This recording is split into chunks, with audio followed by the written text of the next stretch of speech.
Julio Oscar Amora Jr., aka the Sizzling Slider or Slider Man.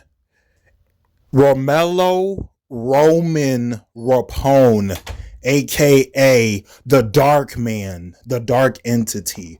These are two of the most dangerous and powerful beings in the Chanosa comics mythos and the LuZanto Chanoso novels lore. That's right. We're going to go over their powers and abilities, their feats and accomplishments. So let's get started. Your boy just watched Spider-Man Brand New Day. Hooray. All right, I'm off one. I'm feeling good right now. Let's do it. So Julio Oscar Amora Jr., aka the Sizzling Slider or Slider Man, he has lifted the planet above his head at least 12 times for a pre-morning workout. And we know he likes to do flying from Earth to Mars and then to Neptune and back in less than a millisecond as his workout to get him pumped up, right? So that's planetary level strength off the bat and massively faster than light speed. We like how when he's above the ground, flying above the ground, you know how he flies, it can be automatically, or he can like have his blue blades from the sides of his arms or his legs on his skin tight red and blue suit, right? The blue blades, they help him fly in the air. When he's flying over Los Angeles, California, he's looking down and making sure the civilians are okay. Even one man with a Lakers jersey on screams, "Hell yeah, Sizzling Slider." And then Sizzling Slider turns around and he's like, "Yes, sir, my brother." And then he just flies up in the air. I like those moments, seeing him in the LA skyline. Romello is in the nighttime Los Angeles skyline, if that makes sense. That's his more vibe and aesthetic. Now, back to Julio. We know he takes on these planet level to solar system level, almost galaxy level type of beings. So think of something you would see in a Guardians of the Galaxy type of story. You know what I mean? Like in outer space, right? Now, we know that Julio was able to rip open a spaceship, the metal of the spaceship, with his bare hands to get inside, right? Because it was hard for him to use his super speed or teleportation. So he was like, man, F this, screw this, right? Now, we also know that Julio has insane durability, was able to take planet force falling onto his body in his fight against the Naxar.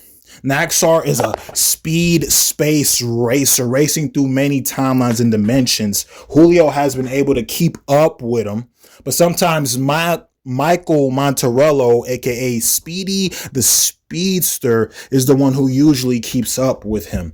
But Julio can keep up with him and run. So once again, more massively faster than light speed feats for the Slider Man, right? Now we know he's been able to tank things from Ravel. Now, Ravel, he's a little different, right? Because at this time, he was stated to absorb energy from a sun that is 5 times bigger than ours, 5 times bigger than the sun. That is insane energy siphoning and manipulation right there, right? And Julio had to go all out. Julio's suit was ripped at the end of that fight. And I can imagine so. So already planet level to big star level, strength and durability, along with massively faster than light speed. However, he was also able to take on the Tardians. Now, Tardians are a little different. They like to venture out in the cosmos, but if they see something they like, they take it. They're like basically outer space pirates or bandits. And you already know Julio's origin story with the water bandits. Oh, yeah. So you best believe that boy got PTSD or some rage. And he went crazy against them, right? And they had a good fight, right?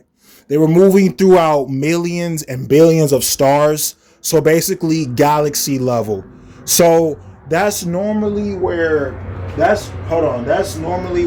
Julio, he tends to operate in the big star level to solar system level consistently. Now, of course, he has outliers of universal, multi-universal, and multiversal. It happens, you know, when you have long-running comics and different writers and artists, of course, that's just how it is. But he consistently stays in the, like I said, the big star level all the way up to solar system level, and massively faster than light. However, sometimes he has had outliers of infinite speed, right? You know what I mean? Like when he was able to cross the infinite universe in zero time. You know what I mean? So something like that, right? When he was trying to get to Danley, he was trying to get to Danley, one of his friends, because they were trapped in there. So okay, that makes sense, right? But usually he's in that tier. He operates on that level. And he uses telepathy to read the minds of certain alien races throughout various spaceships, approximately 19 spaceships. And he uses telekinesis to send them back away from the Earth. He just threw them across the solar system back far away from the Earth as protection because they were going to invade it, on some brainiac type of stuff. You know what I mean? So he has done that before. Like I said, he's fought against beings who can energy manipulate a black hole. I mean, I don't even know how he's able to do that, but that was insane once again right there for Julio. So as you can see, you know what I mean? He's got the powers and abilities to back it up. Now, when it comes to Romello, well, he's a little different. Romello Roman Rapone, aka the Dark Man. He takes on these kind of characters, all right? So the Dark Man takes on evil supernatural beings, okay? So he takes on malevolent beings such as demons, fallen angels, ghosts, and ghouls, spirits, along with goblins and other evil spirits and natures, even hybrid creatures and creatures of hell. He even took on ancient gods of the underworld, the underbelly, and fought them to a standstill. And he's fought against different scary deities in Japanese religions. Yes, Japan. You know what I mean? Like the cursed ghosts and spirits and stuff like that. Some of those beings try to cut off the connection that humans have with their spirits or the higher father, the higher creator, right? He's even taken on beings who appear as strange black goo leviathans because they lack solid form, and they are few supernatural monsters that require a physical body or host to possess. Think of like the symbiote from Spider-Man, Venom, stuff like that. So he's taking on, like I said, ghosts and ghouls and spirits, all these different dimensions and different realms. You see, Slider Man feels more like the physical and super speed, energetic type, whereas Dark Man feels like that more slow, but at the same time, quick and mysterious, enigmatic type, an enigma. You know what I mean? They work together a lot. They're on the same team. They just have different vibes and aesthetics, despite both being from Los Angeles, California. You know what I mean? So Romello has been able to possess demons, perform exorcists on demons. He was able to cut off mystical ties underground that certain deities have that empowers them, or mystical ties above them in the sky. He can open portals. He can go through portals. He can stop other beings from teleporting. He can use his telepathy, right? He uses telepathy to read and mind manipulate all the demons throughout infinite little hells. Not the real hell, but this hell is beyond things that are physical. You can't touch it. It's beyond that physical reach. It doesn't have a concrete existence. You know what I mean? And he was able to read their minds and stop them from invading the Earth and other planets around them. We also know that Dark Man was able to use his telekinesis to stop a pocket dimension, which was stated to be the size of a regular Chanosa universe. Oh my, ouch. I needed to sit down and drink some water after I saw that. Like, I don't know how they can do it, but that literally means that pocket dimension was infinite in size and in nature. And if it's like, let's say we don't take that statement at face value, that's still a pretty big dimension. I mean, like it would have to at least be 10 billion light years wide. You know what I mean? Even if it's not infinite in size and in nature like a regular universe in Chanosa. But he's taken on, like I said, these beings with black goo. They have spiritual ties.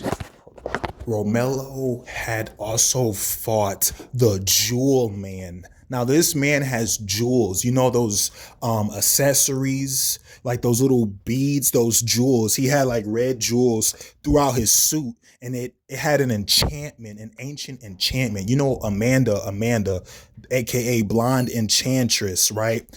Amanda's, she comes from that enchanted forest, and he had stole it from her. So Romello, you know, he got his teammates back. He's not gonna let that slide. I like how Julio and Romello, they don't back down from beings who are doing bad. You know what I mean? I like that about both of those men. So yeah, he was able to use his spiritual prowess and supernatural prowess to defeat the Jewel Man by cutting off that enchantment. You know what I mean? So this is not just like punching, kicking, or smashing things, but it shows you how smart and experienced Romello is. You know what I mean? And like I said, he can phase through walls, phase through doors and solid objects, can teleport, can stop possession or possess, can manipulate the darkness. Let's say he's in a dark area, he could turn that darkness into light, or he could turn that darkness into a tall deity.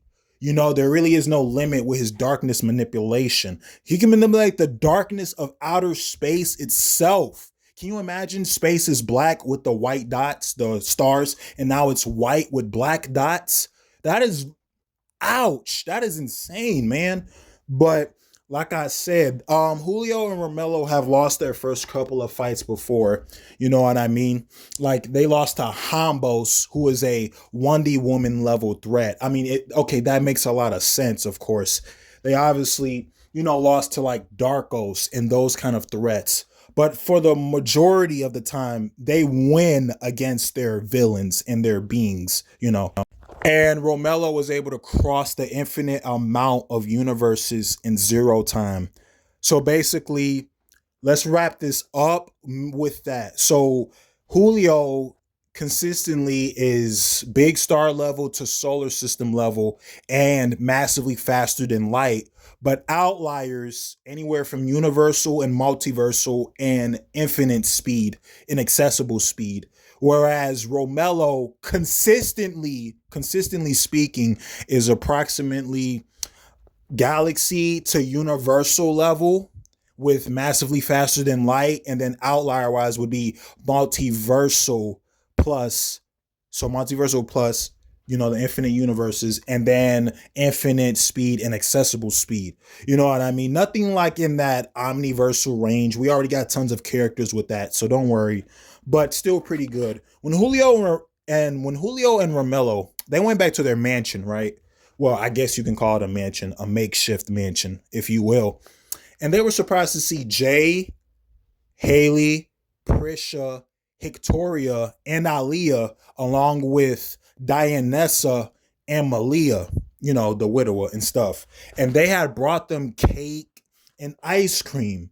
Jay, Julio, and Romello standing side by side, the three pillars of Chanosa comics in the LuZanto Chanosa novels, eating dessert.